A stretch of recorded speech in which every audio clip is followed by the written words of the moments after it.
Si Jacques Villeneuve a eu un début de carrière tout simplement incroyable, sa deuxième partie sera nettement plus compliquée.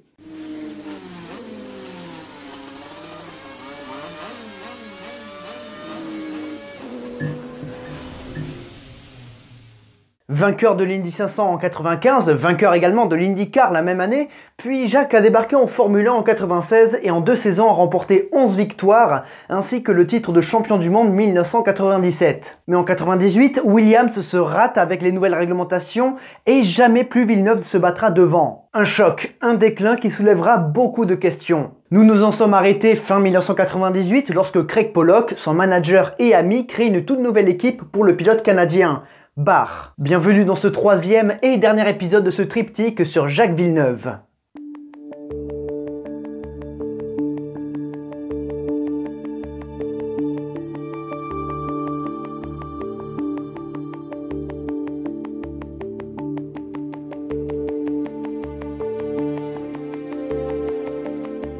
British American Tobacco a déboursé 300 millions de dollars rien que pour acheter Tyrrell. Et évidemment, ils ont encore sorti beaucoup de millions au fil des années et des besoins. Une nouvelle usine à Brackley et du bon personnel. Et évidemment, Jacques Villeneuve fait partie de l'équipe qui co-dirige le groupe. Mais les problèmes commencent dès le début de la saison lorsque l'équipe annonce ses 2 livrées différentes pour les 2 sponsors, Lucky Strike et 555. La FIA refuse et Barr doit trouver une solution et il décide alors de faire moitié-moitié.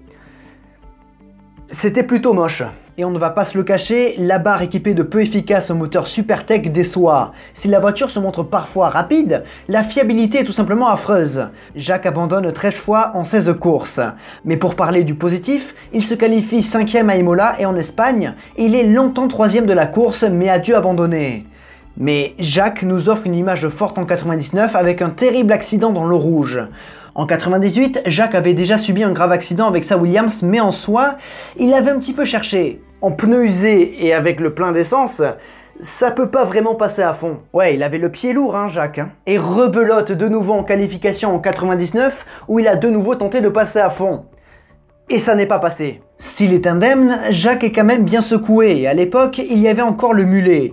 Il l'a pris, mais ne se sentait plus de piloter, alors il a arrêté ses qualifs. On peut comprendre quand on voit la violence du choc, hein. Là il s'est vraiment satellisé. Hein. Bref, l'exercice 99 est à oublier pour Jacques Villeneuve et pour Barr, mais pour 2000, les choses s'annoncent un petit peu meilleures.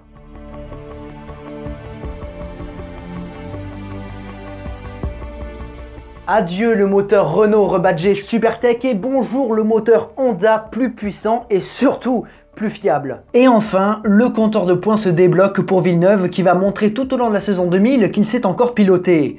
4e en Australie pour la première course et 5e à Imola 2 Grands Prix plus tard. Je rappelle évidemment que la voiture n'était pas la meilleure. Elle était pas mal, hein, mais vraiment pas la meilleure. Donc ce sont des bons résultats. C'est un petit peu comme aujourd'hui les Alfa Romeo ou les As faisaient un top 8.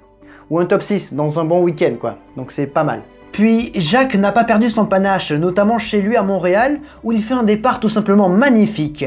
De la 6e à la 3e place, emballé pesé.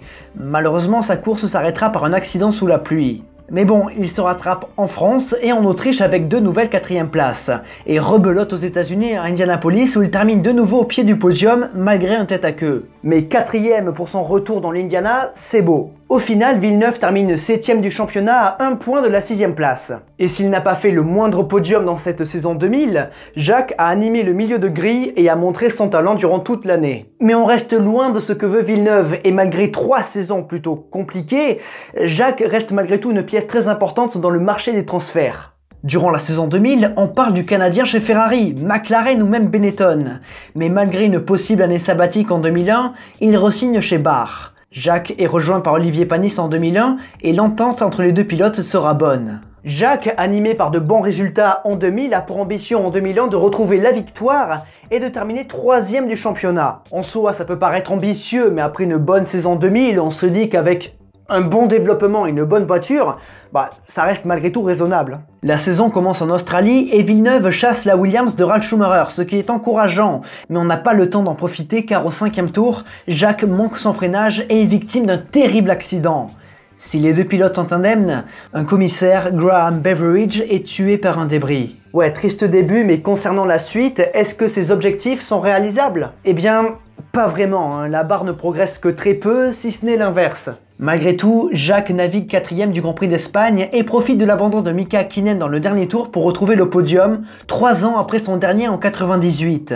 À Monaco, sur un circuit de pilote, Jacques termine 4ème et à Hockenheim, le Canadien décroche un 2e podium avec Barr, 123e et dernier en Formule 1. Il termine de nouveau 7ème du championnat, meilleur des autres. Le champion du monde 97 montre malgré tout de très belles choses, mais il est bridé par les performances de sa voiture. Pas beaucoup de progression entre 2000 et 2001 et beaucoup pensent que Jacques devrait partir. Mais Villeneuve continue de miser dans l'équipe pour laquelle il est actionnaire. Précisément à cette période, c'est le point de rupture. Vous savez, ce genre de choix qui va conditionner un petit peu le restant de votre vie, ou à court ou moyen terme, ou voire même long terme. Et ben c'était précisément là. Ah ouais, là clairement Jacques il aurait pu avoir une autre carrière s'il n'était pas resté chez Barr.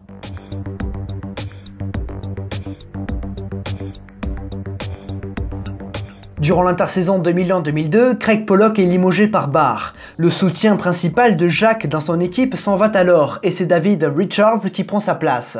Et les deux hommes ne s'aiment pas du tout et les résultats de Jacques vont en pâtir. Déjà, la voiture de 2002 n'est pas terrible. Jacques se traîne en fond de grille. Il ne marque que 2 fois des points, 4ème à Silverstone, quand même, et 6ème à Indianapolis. Ça ne marche pas et 2003 sera pire. Après, bon, alors c'est sûr, on peut essayer de le défendre tout ça, mais en soi, quand t'es pas à l'aise du tout dans ton équipe, c'est vraiment difficile de performer. Mais par exemple Gasly en 2019 avec Red Bull. Mais il y a plein d'autres exemples. Quand t'es pas à l'aise dans ton équipe, avec laquelle tu passes quand même une grosse partie de l'année et de tes jours durant l'année, pour aller chercher des bons résultats, c'est compliqué. En 2003, il est rejoint par Jenson Button et le Britannique va battre le Canadien.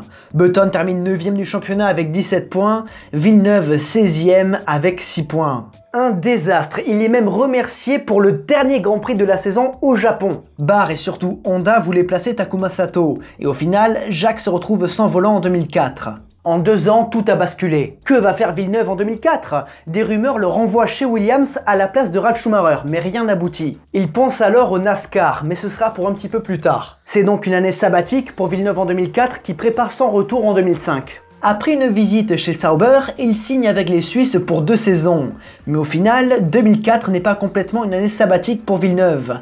En effet, Jarno Trulli a fini d'user la patience de Flavio Briatore chez Renault et le vainqueur du Grand Prix de Monaco se fait renvoyer. Alors qu'on pense naturellement à Franck Montagny comme remplaçant, le Français étant le 3e pilote de l'équipe, Briatore a finalement appelé Villeneuve. Jacques reprend du service pour les 3 dernières courses chez Renault avec l'accord de Peter Sauber. Bon, il ne marque aucun point, mais il faut savoir que Jacques découvrait d'une part la Renault, et surtout d'autre part les pneus Michelin, bien différents des Bridgestone qu'il avait chez Barr. Bref, retour à temps plein en 2005. Et sa saison chez Sauber sera moyenne, comme si le Québécois n'était pas à l'aise. Malgré une 4ème place sur tapis vert à Imola et encore du panache notamment face à Alonso en Australie, Jacques ne semble être que l'ombre de celui qu'il était. Il finit derrière son équipier Massa au championnat. Ouais.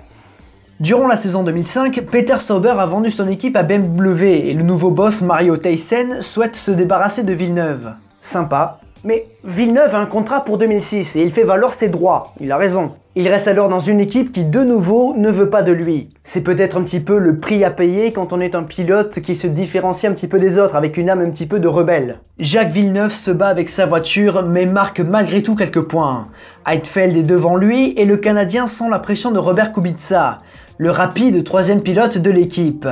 En Allemagne, pour son 163e Grand Prix, Jacques sort violemment de la piste et se blesse légèrement.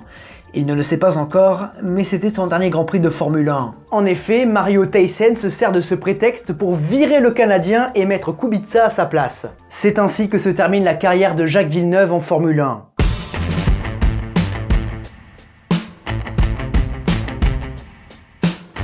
Sa fin de carrière contraste fortement avec ses débuts, comme si Jacques Villeneuve ne s'était jamais adapté au changement de la Formule 1, en plus d'avoir pris une mauvaise décision en 2001. Mais bon, après coup, c'est facile à dire. Mais après son passage en Formule 1, Jacques ne va pas s'arrêter de piloter, il va continuer, et il va même toucher un petit peu à tout. Sur la piste, et en dehors. Oui, parce qu'en 2006, il va sortir un album de musique, Private Paradise, avec comme titre le plus connu, Accepterais-tu ? Mais bon, Jacques est malgré tout meilleur derrière un volant. Oui, c'est pas mal. Même j'apprécie l'effort en fait, tu vois. Mais Mais il manque un petit peu, voilà, il en manque un petit peu je trouve. Mais bon, je suis pas critique de musique, tout ça, donc selon mon point de vue, je trouve que ça pourrait être meilleur. Mais bon, voilà, c'est... Mais pourquoi je m'enfonce là-dedans? Je suis complètement con. Il est meilleur pilote que chanteur, voilà. En 2007, Jacques Villeneuve rejoint le programme Peugeot pour les 24 heures du Mans. Il est engagé aux côtés de Nicolas Minassian et Marc Gené. Malheureusement pour la Peugeot numéro 7, un problème d'injecteur les force à abandonner en fin de course, mais Jacques compte bien prendre sa revanche en 2008. Peugeot engage en 2008 3 voitures pour Le Mans, et ils sont plus rapides que les Audi. Mais largement plus rapides que les Audi, hein. Et Jacques Villeneuve est en position de remporter la course, car il est dans la Peugeot de tête, mais la marque au Lion réussit à perdre Le Mans. La pluie met à mal les Peugeot 908 qui perdent leur avantage. Villeneuve, Minassian, Gené perdent la course et terminent deuxième des 24 heures du Mans. C'était ses 2 seules participations à la classique Mansell. Il ne quitte pas non plus Fanny, le programme Peugeot, puisqu'il remporte les 1000 km de Spa en 2008. Après la F1, Jacques s'est également lancé en NASCAR. Alors il fera quelques courses dans plusieurs catégories. La Nestel Cup, à l'époque la catégorie Rennes, mais aussi en National et en Truck Series. En série nationale, il fera même quelques podiums avec le Team Penske, même si la victoire s'est toujours refusée à lui. En 2008, Jacques Villeneuve a tenté sa chance dans la plus grande course de NASCAR, les Daytona 500 évidemment, mais il ne s'est pas qualifié. Il fera également quelques courses dans la série canadienne de la NASCAR et fera également quelques podiums. Puis il touchera au stock car brésilien à quelques reprises, ainsi qu'au V8 Supercars en Australie. Mais au final, mis à part avec Peugeot, Jacques a bien disparu des radars européens. À moins d'avoir été très attentif pour le voir en Speed Car Series, en compagnie d'autres anciens pilotes de Formule 1.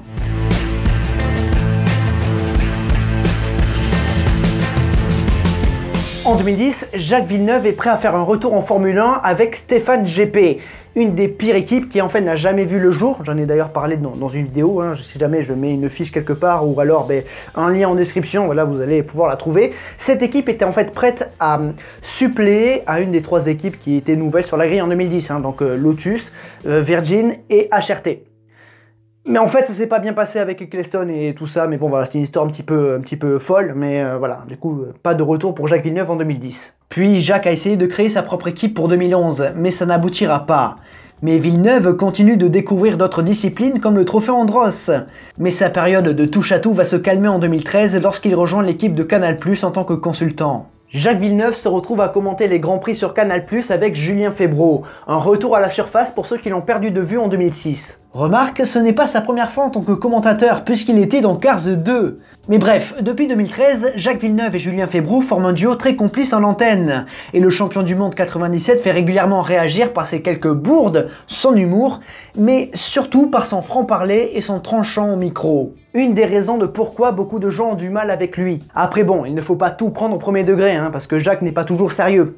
Mais il dit ça un petit peu pour faire bouger les choses, quoi, c'est un petit peu un showman. Et dans une Formule 1 grandement aseptisée, où le politiquement correct est vraiment le maître mot, je trouve ça très bien que Jacques Villeneuve soit au micro de Canal+, et qu'il y ait d'autres personnes avec vraiment un franc-parler en Formule 1. Parce que ça se perd. Après, il n'est pas uniquement consultant chez Canal+, puisqu'il est également sur Sky Sport Italie. Après, c'est sûr hein, que d'être au micro 20 week-ends par an, ça l'empêche un petit peu de piloter autant qu'il voudrait. Mais il se laisse le plaisir de retrouver un volant dès qu'il peut. Voilà, ça reste assez régulier. En 2014, il remonte même dans une monoplace et pas dans n'importe quelle épreuve, puisqu'il retrouve son amour de jeunesse, les 500 miles d'Indianapolis. Il participe avec l'équipe Schmidt-Peterson. Évidemment, il ne joue pas la victoire, mais Jacques fait une très belle édition. Qualifié 27e, tiens donc, il remonte en fin de course jusqu'à la 14e place. Pas mal pour un retour presque 20 ans après. Et Jacques n'en a pas encore fini avec la monoplace puisqu'il signe avec Venturi pour la saison 2015-2016 de la Formula I. Bon, au final, il ne fait que 2 courses. Mais c'est déjà ça. En outre, Jacques Villeneuve a également essayé le rallycross en Amérique et en Europe et va également partager une Ferrari GT3 avec notamment Giancarlo Fisichella en championnat italien de GT.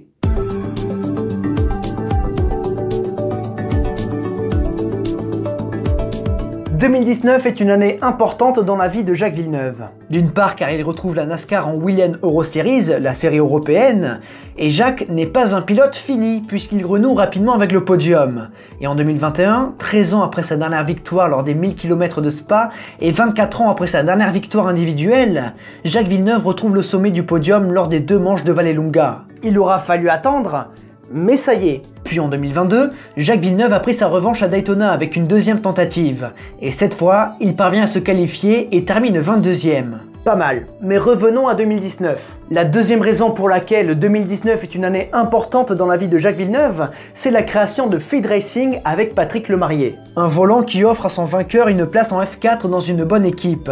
Parti du bilan que le sport auto coûte trop cher, Villeneuve et Lemarrier décident de créer ce volant à coût réduit pour permettre à des jeunes pilotes de tenter leur chance en sport auto. Puis ils ont également fait avancer la formule en proposant un volant NASCAR. Et je crois qu'on a fait le tour, même si évidemment je pense avoir oublié quelques détails. Vous avez vu à quel point la carrière de Jacques Villeneuve est riche? Il a touché à tout et il a presque tout gagné. Maintenant je vous pose la question, est-il sous-coté ou surcoté? Personnellement, j'aurais tendance à dire que Jacques Villeneuve est sous-coté. Dire qu'il ne vaut pas grand-chose parce qu'il a gagné le titre avec la meilleure voiture n'est pas un bon raisonnement, car tous les champions du monde ont gagné avec la meilleure ou, à la limite, la deuxième meilleure voiture. Et en 97, c'était un coup Williams, un coup Ferrari. Oui, il a battu Schumacher à la régulière. Puis il a gagné l'Indy 500 et ce n'est pas rien. Ensuite, le Canadien est un petit peu tombé dans l'anonymat avec un choix de carrière critiquable.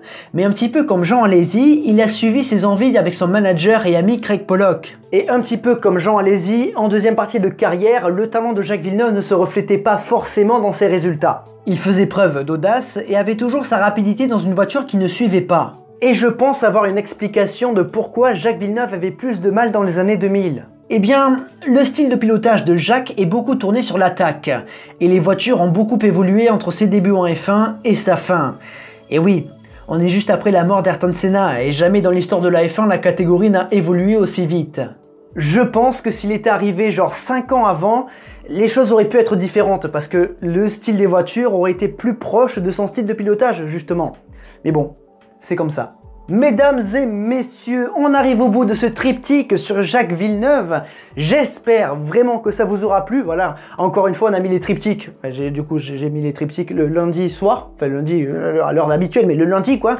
Mais tenez-vous prêts parce que je pense que d'autres petites séries vont sortir encore un petit peu et je sais que ça vous plaît parce que vous êtes nombreux à me le dire, donc ça fait plaisir, merci beaucoup.